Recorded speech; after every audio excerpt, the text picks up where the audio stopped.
This is Dr. Erich Fromm, one of the most influential psychoanalysts in the world. A man whose work has been hailed as a significant step forward from the theories of Sigmund Freud. Recently, Dr. Fromm said, "There has never been a better society than in the United States in 1958. But, he added, if the United States goes on in the direction it is now taking, it is in serious danger of destroying itself." We'll find out why in a moment.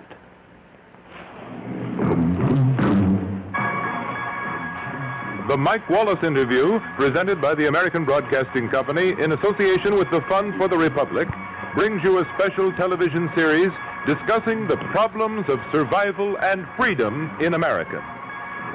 Good evening, I'm Mike Wallace. In recent weeks, we've been discussing the problems of a free society and what it must do to survive.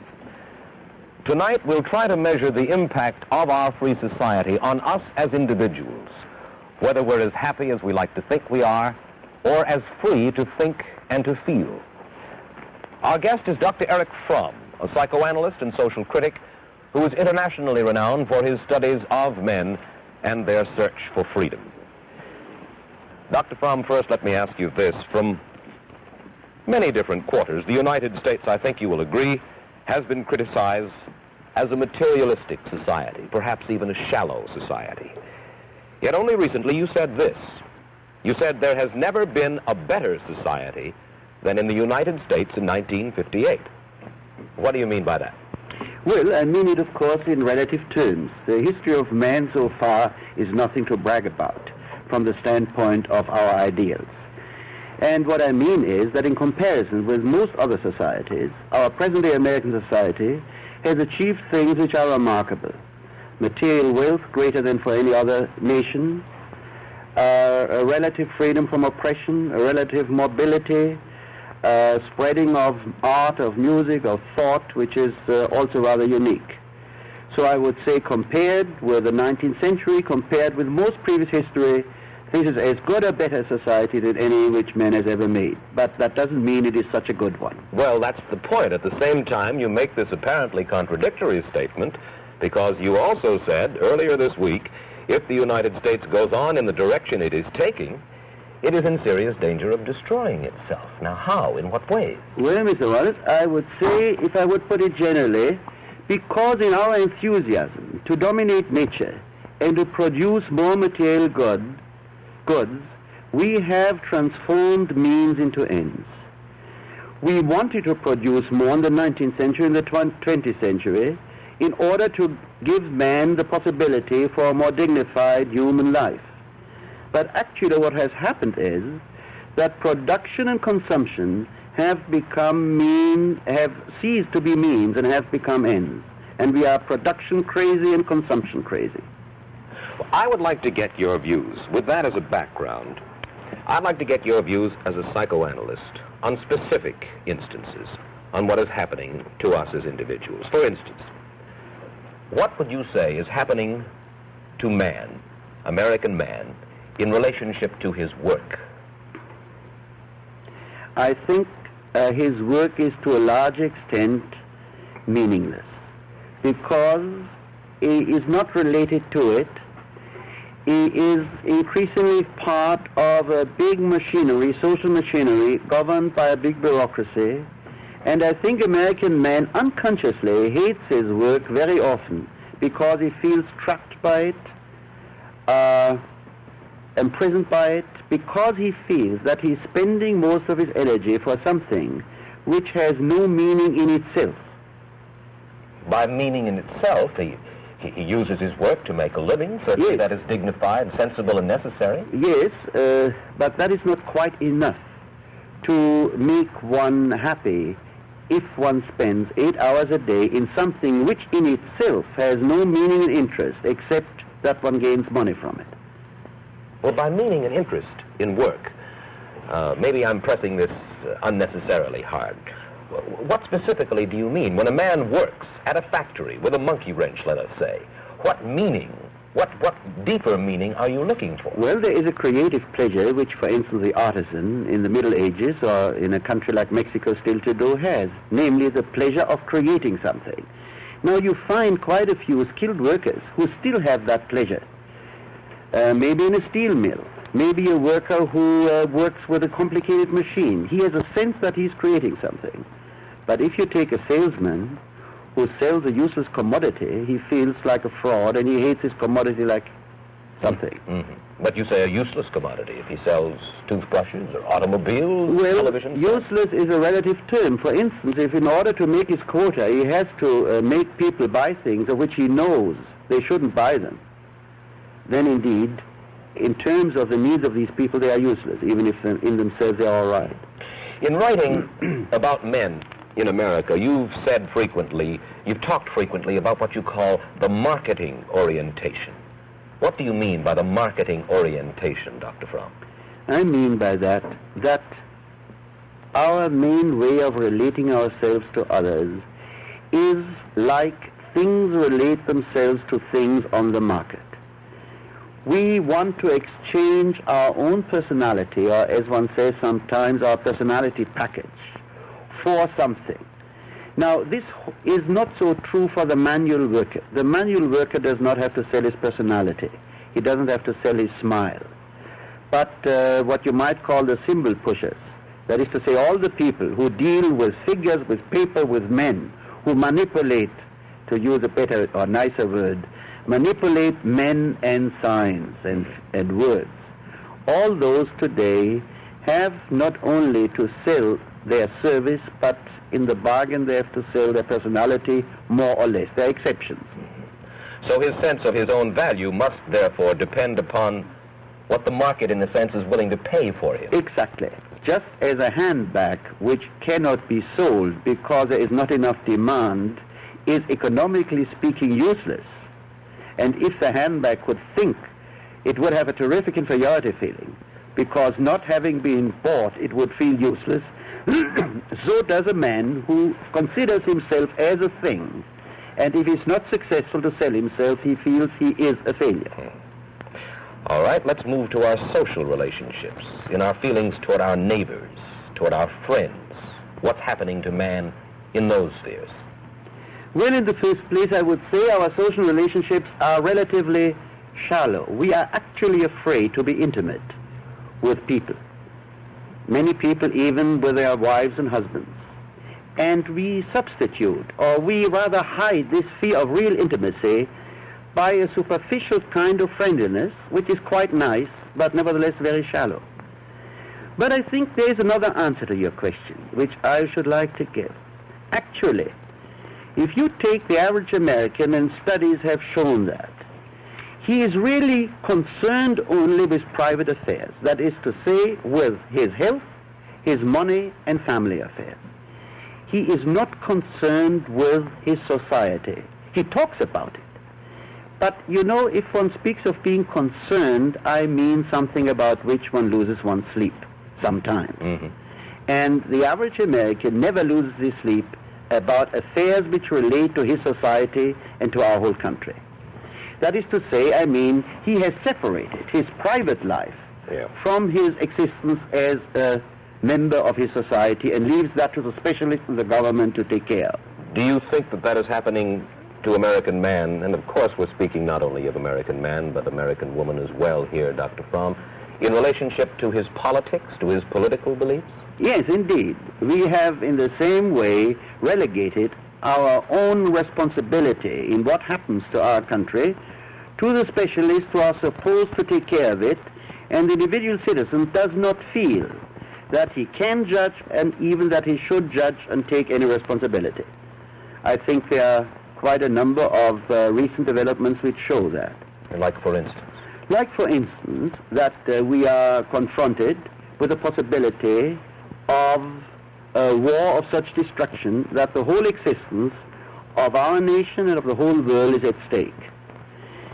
And yet, people know it. People read it in the newspaper. People read that at the first attack, 100 million Americans might be killed. And yet, they talk about it as if they were talking about something being wrong with their carburetor of their car, perhaps.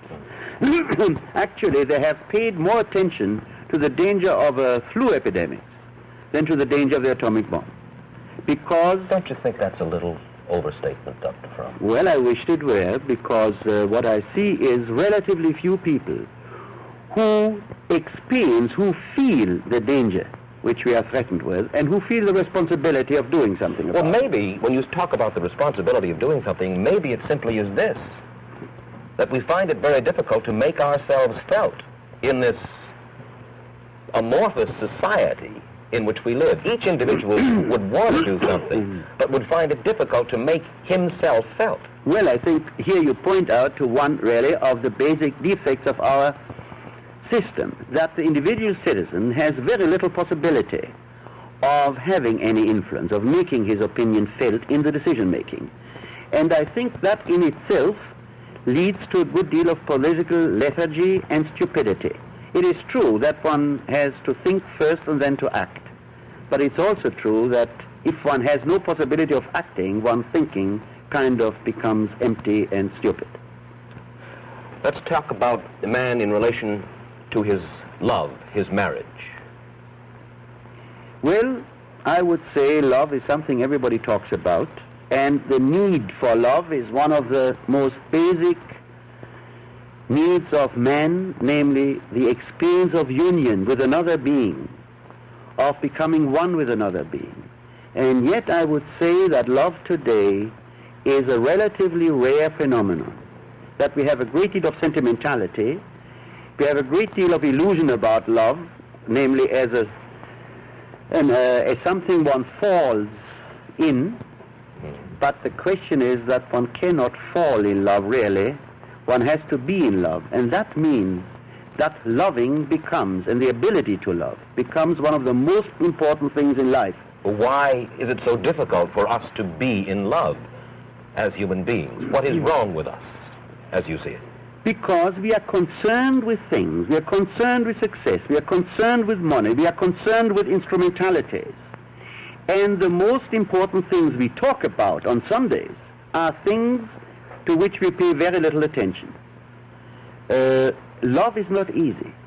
All great religions postulate love as one of the greatest accomplishments. If it were that easy, or as easy as most people think, certainly the great religious leaders would have been rather naive. Well, you mentioned what we think about, or what we talk about anyway on Sundays. What about man in relationship to his religion? Well, I think here we find the same phenomenon. We have a religious renaissance today in America, yes, as many people say. I would say this religious renaissance, 90% of it is the greatest danger true religious experience has ever been confronted with. Why? Because what is attempted in this so-called religious renaissance is kind of a mixture between Dale Carnegie, how to win friends and be successful, and the norms of the Bible, of the Old and the New Testament, and in a kind of clever and sometimes not so clever way. People try to combine the two. Well, that is actually very much the contrary of the spirit of our true religious tradition. I could put it in another way, Mr. Wallace. I could say this. Men today, being concerned with production and consumption as ends in themselves, has very little energy, time to devote himself to the true religious experience. So when you say the true religious experience, what do you mean by that, Doctor? I mean by that the capacity to feel deep love, deep oneness with my fellow man, with nature, and if I were religious in the conventional sense, I would say with God. But it doesn't matter whether one uses God or doesn't. What matters is which experience a person has. The picture that you draw is of a society, and we're talking now basically of Western society, of American society. The picture that you draw is a very dismal one. Now, one of our main concerns, let me differentiate. Of course, our main concern as human beings, certainly in this part of the world, is to survive and to stay free and to realize ourselves. How does all that you've said affect our ability to survive and to stay free in this world that is now in crisis? Well, I think you touch upon a very important point here. Namely, we must make a decision of values. If our supreme value is the development of the Western tradition of a man for whom the highest thing in life is man, for whom love for man, respect for man, and the dignity of man are supreme values, then we cannot ask the question in the sense, if it is better for our survival, might we drop these values? If these are supreme values, and then they are there, and whether we live and we die, we shall not change these values. But if we begin to say, well, maybe we can cope better with the Russians if we also transform ourselves into a managed society, if we, as somebody put it the other day, train our soldiers to be like the Turks who have fought so bravely in Korea, if we are willing to change our whole way of life for the sake of so-called survival, then I think we do exactly that which threatens our survival. Because our vitality, as the vitality of each nation, rests on the sincerity and depth of the faith in the ideals which it announces or pronounces. I think our danger is that we talk one thing and we feel and act another thing. How do you mean? I mean, we talk about equality, about happiness, about freedom, and about the spiritual values of religion and about God, and in our daily life we act on principles which are different and partly contradictory. All right, if I may ask you now to define. You mention equality, happiness, and freedom. Well, I'll try. By equality, one once understood the equality in the very same sense in which the Bible speaks of equality, that we are all equal in as much as we are created in the image of God.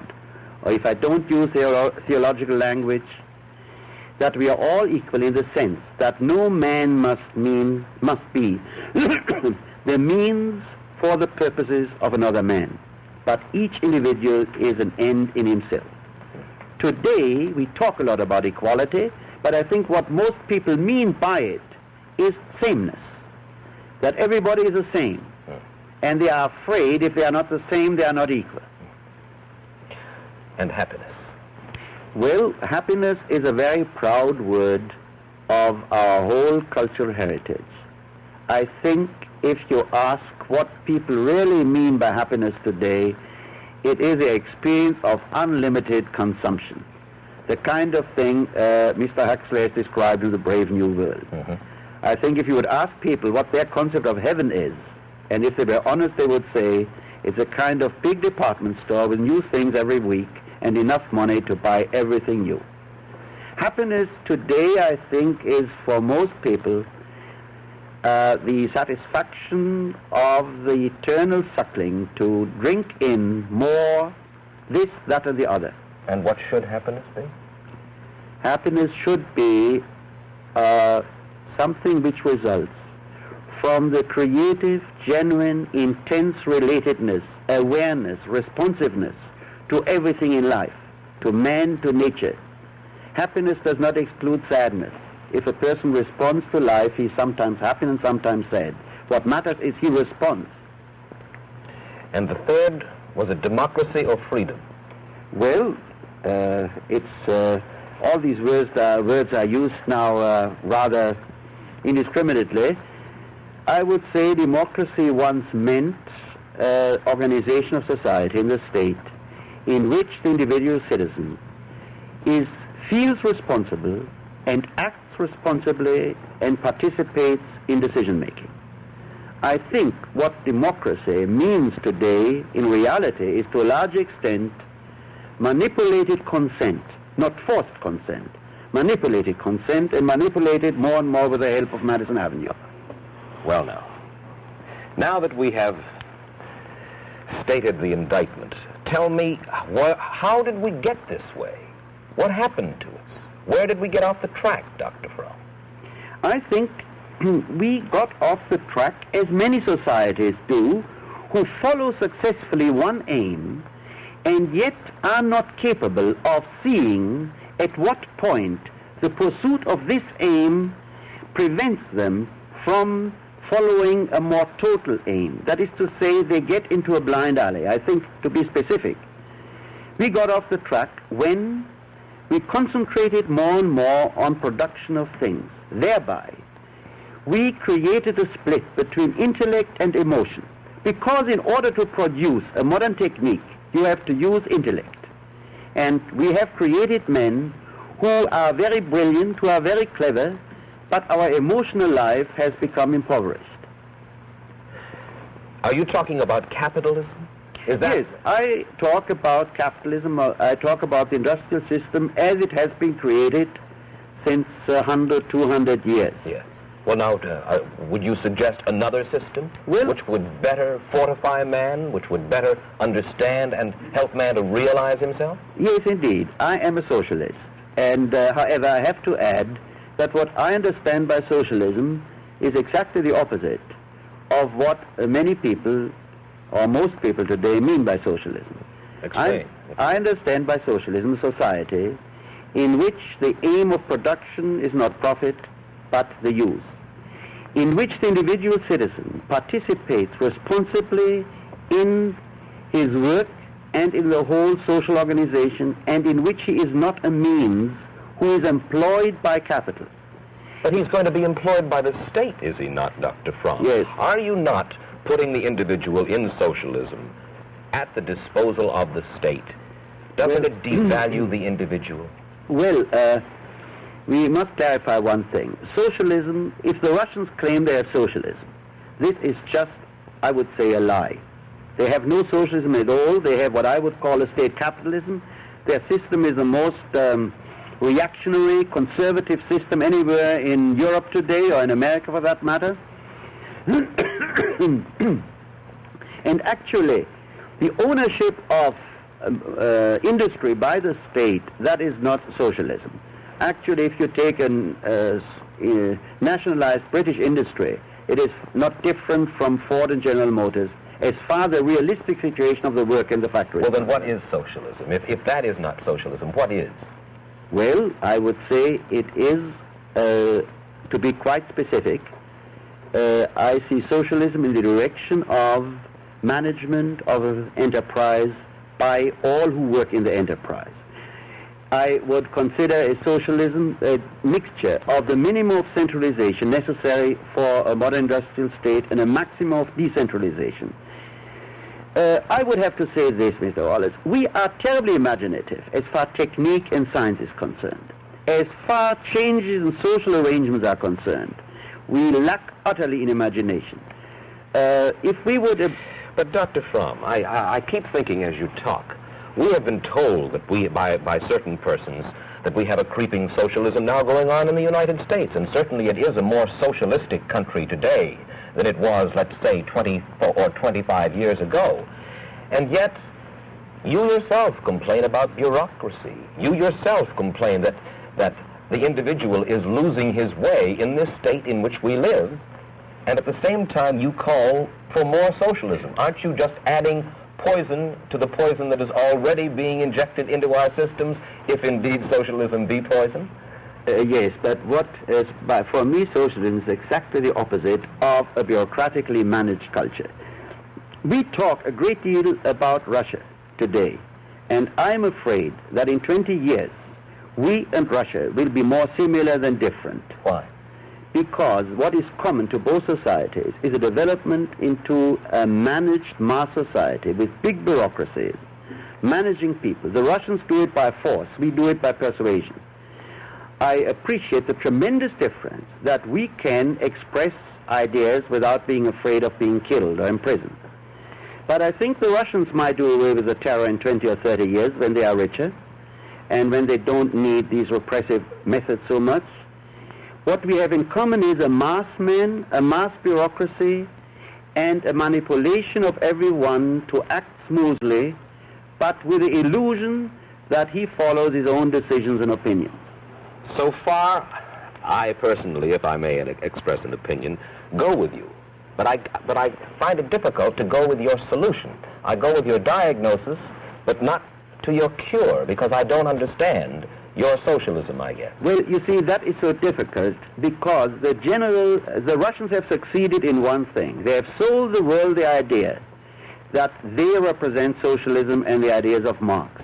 And we have done the greatest service to their propaganda by agreeing that that's what it is. I would need much more time to explain that socialism in the humanistic democratic sense in which Marx meant it and which I understand by it, is exactly the opposite of a managed society managed by big bureaucracy. How this could be done, how individual responsibility can be aroused, can be created, that is a matter of social organization which would lead us into detail. Where can those looking in tonight find out more about this? Well, I have tried in one book of mine to describe this. The Sane Society. The Sane Society. I want to mention that Marx shares something, if you don't mind the comparison, with the Old Testament. It's many people talk about him, but nobody has read him. And in fact, there are very important writings of Marx which are not even translated into English. So you suggest that we go to Dr. Erich Fromm and to Karl Marx? Well, not exactly. I would be in very good company, though. One final question, sir. In reading your Sane Society, and you only have, I'm sorry to say, a half a minute to answer this, I feel a certain despair in Erich Fromm about the future of the world. Mr. Wallace, I feel worried, deeply worried, only about one thing, the possibility that we fall, that we cannot avoid an atomic war. And the only concern which I have today is that we have a policy, a foreign policy, which enables us to avoid a catastrophe which, if one understands it properly, is undescribable. Short of that, I have a tremendous faith in the possibilities of man which have shown in his past, and I believe if we avoid war, we shall be able to revive our real vision of life, but that we must see it, and therefore that we must be critical to where we are. Thank you, Dr. Fromm, for coming and spending this time with us. Whether or not one agrees with his solution, Dr. Erich Fromm points to a pressing problem. As he sees it, America tends to worship machines instead of men. We seem to prefer success to sanity. A society that is politically free, says Dr. Fromm, should guard against this kind of spiritual enslavement. Next week, we go after the story of the American citizen and his political party. Our guest will be one of the major figures of this period. You see him behind me. He's Adlai Stevenson.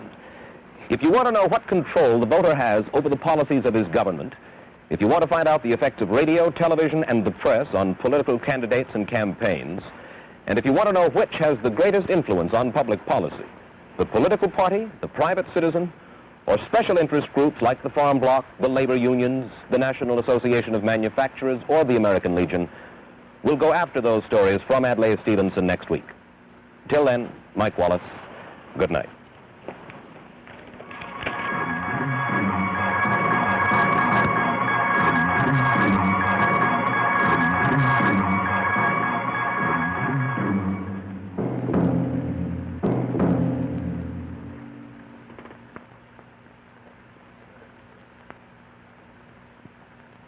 Beautiful music, colorful settings, and famous guest stars.